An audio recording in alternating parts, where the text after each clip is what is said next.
Bhagavate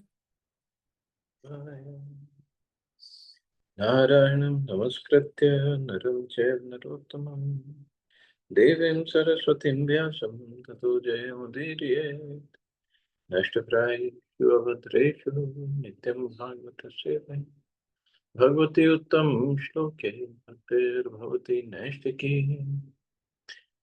So continuing with the discussion on Prabhupada Lilamrita by Srila Goswami, chapter 44. And the book marathon is going on, and Rameshwar Prabhu is explaining his experiences. So devotees were trying to find out different avenues to do book distribution. So Krishna's time, they found one store, Zodi's, that it has multiple stores at different locations.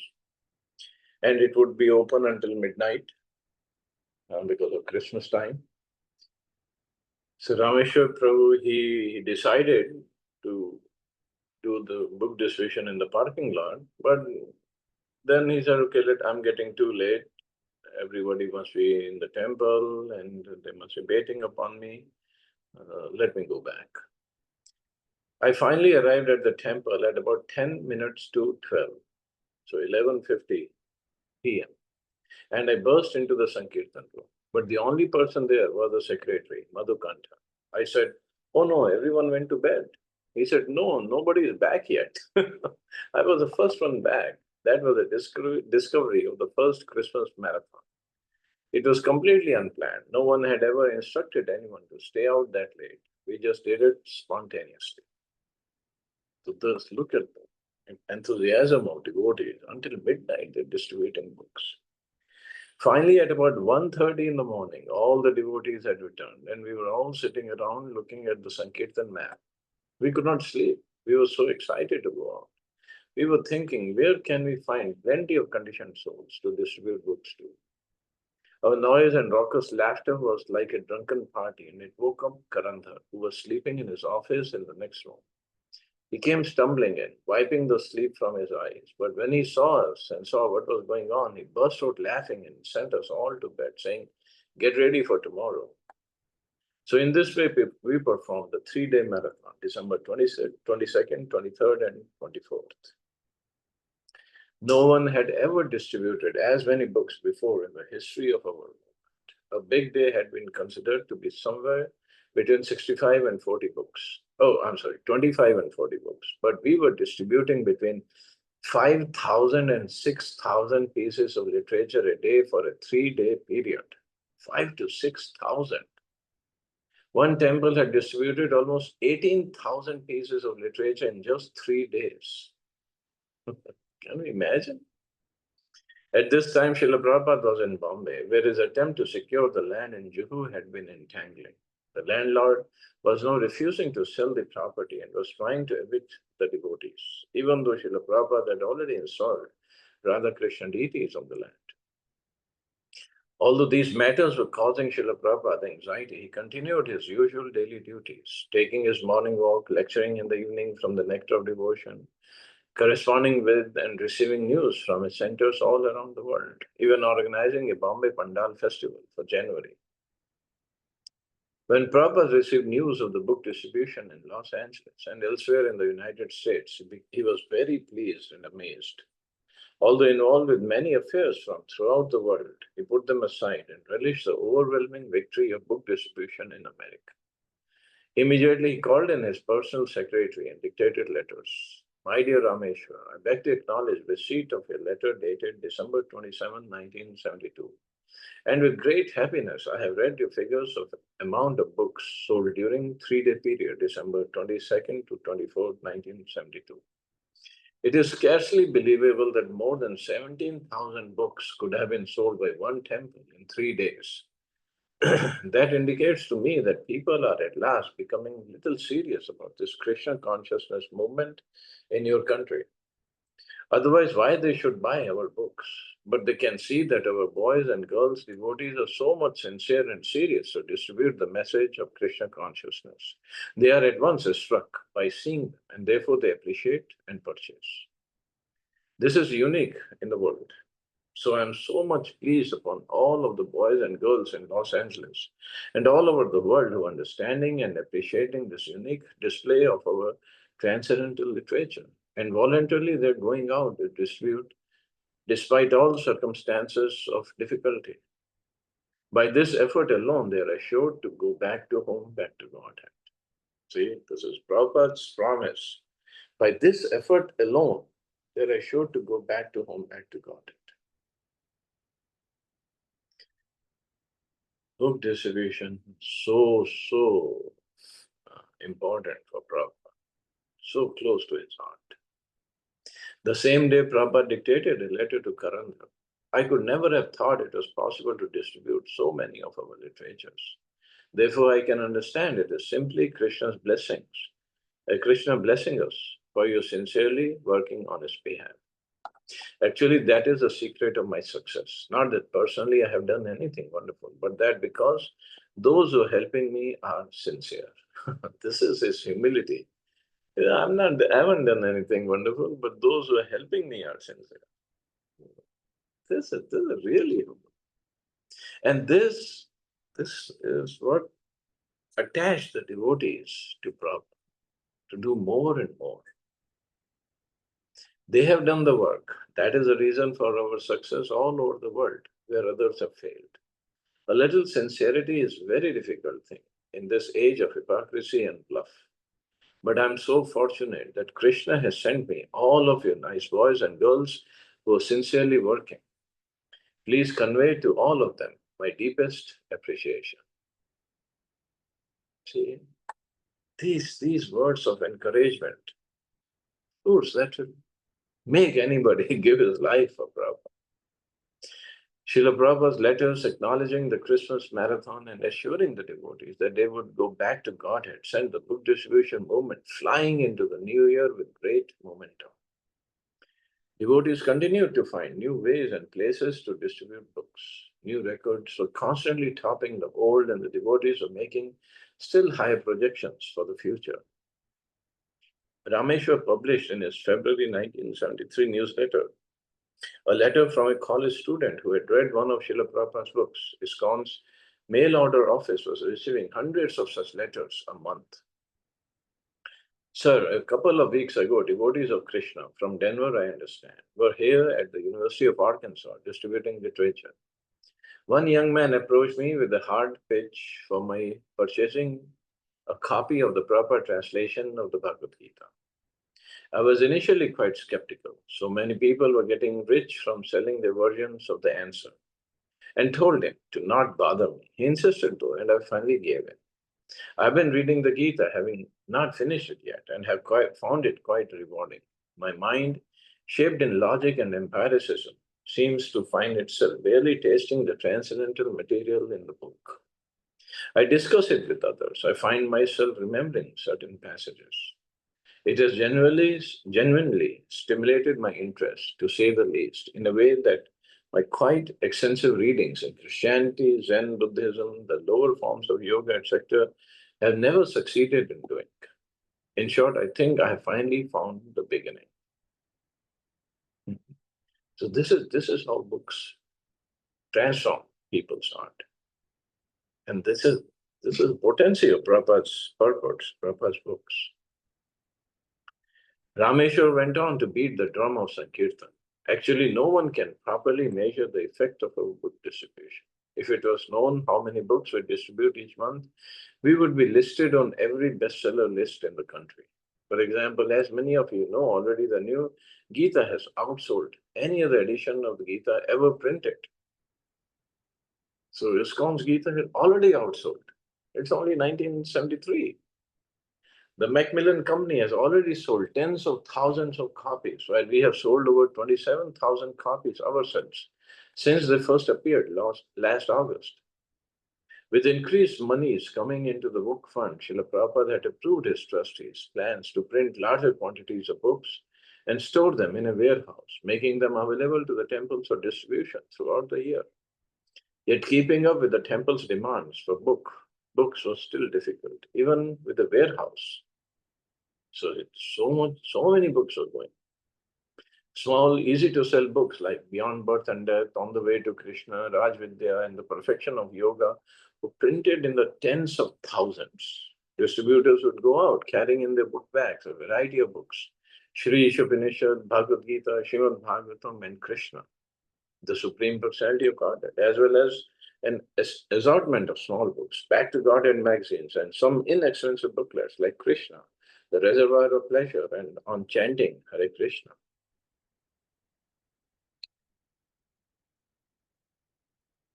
And see, all these book distributors, we call them book distributors, they were not sellers, they're distributors. They're not being paid anything. Only thing was their faith in Prabhupada and Prabhupada's appreciation. That just kept them going. I mean, normally we see so many sellers of different items, whether it is MRs or other people, they get paid. They get paid lots of money to sell the products, and still they won't get this kind of success because it was the enthusiasm of devotees, their sincerity, their purity that was making the books go out. Since Ashok Prabhu is here today, I remember that Hanuman temple in Connaught Place where we used to have our book table. First time when Ashok Prabhuji and Mataji, Nirja Mataji came, Nirja Mata was, "Oh Prabhu, I have never distributed, we never sold a book, we never sold Bhagavad Gita." I said, "Mother, we don't sell Bhagavad Gita. We just go out, we just go and show it to people. That's all. Nothing to worry about." And Mata man, and we know how lovingly she speaks, and she was telling one person, and the person finally agreed. I mean, of course, seeing Mata, everybody would agree to take a book from her. And she was so happy, blissful. She came to me like a small child. "Prabhu, I sold one book. I sold one book." I said, "Mother, this is how it happens. It's just sincerity of devotees. That's all. It's not like I have any marketing skills or anything. Nothing."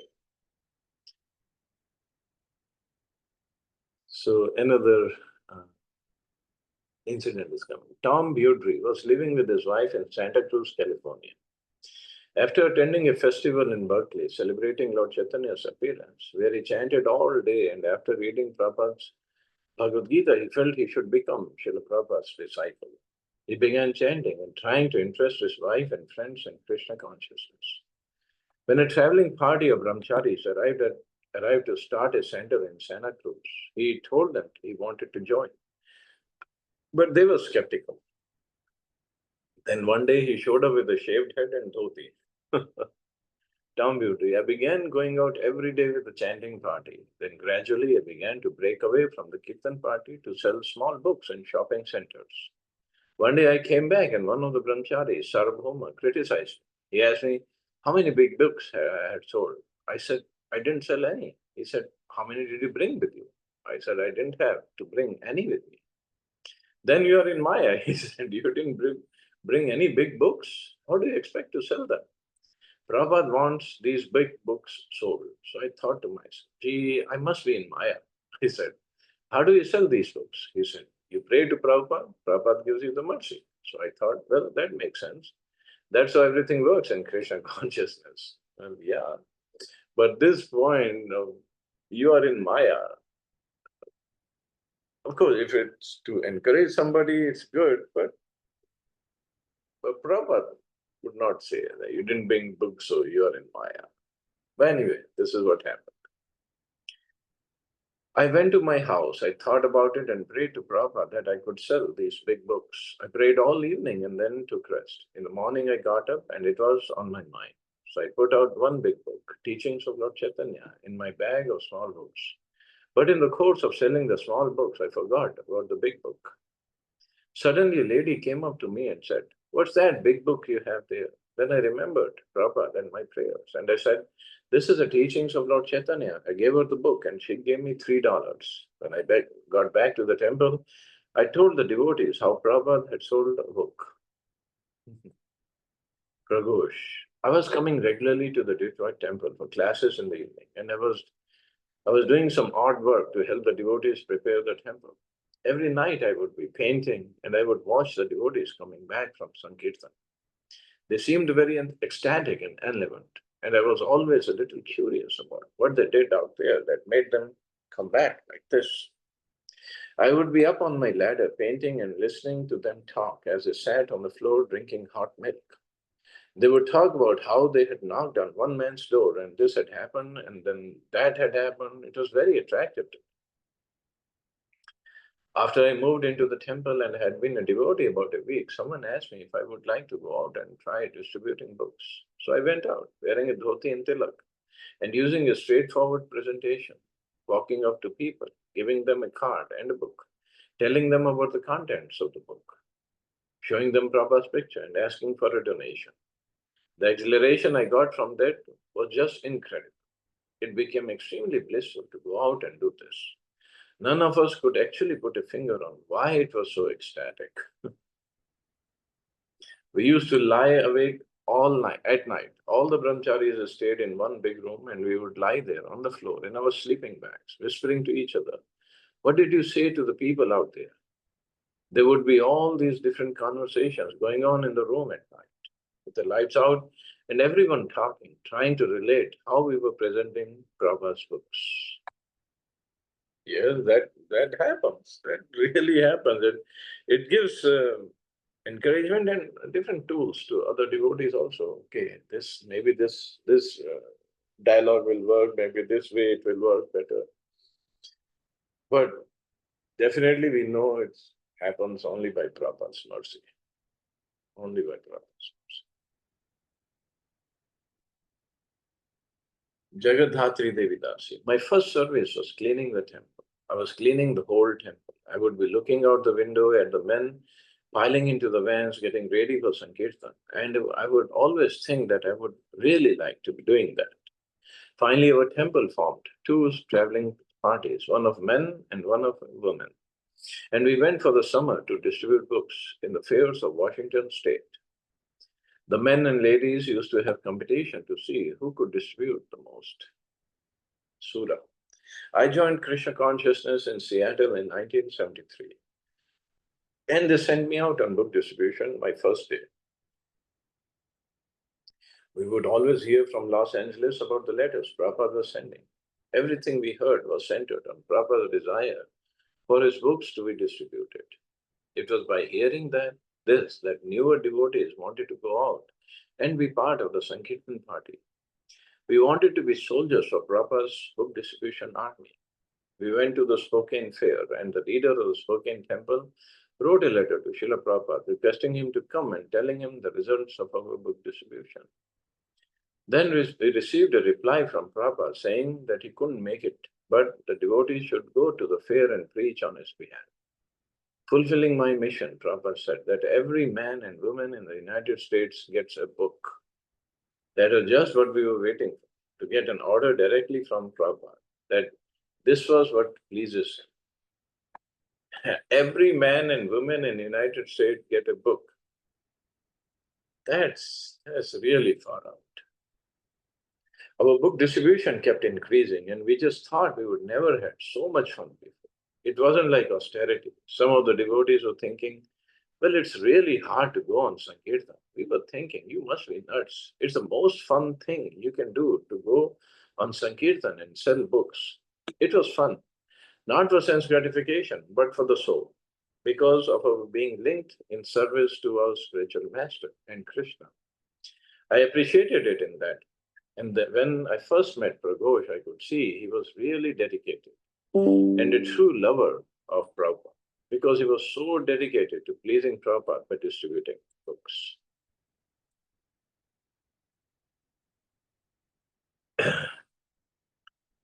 So, yes, it is lots of fun actually. You might think it is austerity. It is austerity, but it's fun. Meeting people, telling them about Prabhupada's books, telling them about the philosophy. And when they take the book, many people will just refuse. No, I don't want, I have it, or whatever. That's fine. But it's just fun to be out there talking to people and distributing books. And of course, our process was to set up a book table and the whole thing. What about the devotees who do book distribution in the cars? I mean, at the stop sign, at the red lights. When the cars come, they stop. These devotees are running around, asking them to open the window, take the book, while inhaling all the exhaust of the cars. And in Delhi, in December time, I don't know if this December it happens or not. Hopefully, they clean up the air, but the air was so polluted, so much of smog in December. And still, devotees are out there and running between cars, trying to give them not easy. Pragosh, we were distributing in Santa Barbara, California. The area had been worked many times before, and the people were really puffed up. I went there with a couple of brahmacharis one day. After trying to distribute for about 7 hours, I had only sold one book. I never before had anything like that happen to me in my whole time as a devotee. I was really working. I never stopped. At one particular point, I just couldn't take it anymore. I tried to give a book to someone, and they just cracked off to me in a really obnoxious way. I had so much desire, I was trying so hard that when he did this, it just devastated. I just wanted to punch the guy in the nose. All my intensity came out and I erupted into tears. I just sat down on an old telephone pole that was lying by the street and started to cry. Then this devotee walked up and found me sitting there, like I had just lost my best friend. He said, Prabhu, what's the matter? I said, I don't know what's the matter. I just can't distribute books. Not one person will take a book. I've been out here for 7 hours. Do you know how many books I've distributed? One book. Then he sat down and preached to me and put me back together. The next day, I was really trying to have a better day, and he took my book bag and just ran from one person to another all morning. Then I was showing a book to a girl, and she said she couldn't pay me with money, but that she would gladly pay me. I was young and naive and didn't know exactly what she was talking about for a minute. Then finally, I realized. I called Hare Krishna and took the book back from her, took off my wig, and just sold it to another parking. Took off my wig. So uh, many times devotees would, because they had shaved heads, and people just would not like to be approached by people with shaved heads and dhoti and this and that. So devotees would put on pant shirt and sometimes suit also and put on a wig to hide their shaved head. I ran from person to person all day, praying really hard to Krishna. By end of the day, I distributed a large number of books. So this is how Krishna tests us, and ultimately he wants us to surrender. And when we are not getting the desired results, all devotees do it, just surrender, pray to Krishna, pray to Prabhupada. Please use me as an instrument in your hand so we can distribute these books. Lavang Latika Devidasi. When I first came to Los Angeles, Srimati told me that Srila Prabhupada had said that being in the temple all the time was Maya. Prabhupada wanted us to go out and distribute back to Godheads, door to door. I learned from the other devotees how to distribute books. There were so many experienced devotees who knew how, so I just followed in their footsteps. I would say what they would say and do what they would do. Then it became easy. When a person took a book and gave a donation, I could see it was Lord Chaitanya acting. I could see that everything was working under the direction of Krishna's internal energy. It won't happen otherwise, actually. Tom Bewdry had moved from Santa Cruz to Los Angeles, and by associating with devotees like Rameshwar and other book distributors, he soon became a leader. He was initiated in June 1972 and received the name Tripurari Das. Every day he would go to a supermarket parking lot near the temple and sell a couple hundred copies of Easy Journey to Other Planets. One evening at the University of California at Long Beach, he and few other book distributors dropped in on a lecture given by a popular yoga leader. So Tripurari Prabhu, and I believe he became Tripurari Swami later, took sannyas. Later on, devotees found out distributing books at airport was more successful. They would get much better response. So Tripurari Maharaj, he would distribute whole day at the airport, and he had done amazing book distribution. We'll read further about his achievements. Amazing book distribution. Okay, I guess we can stop here. See anybody have any questions or comments?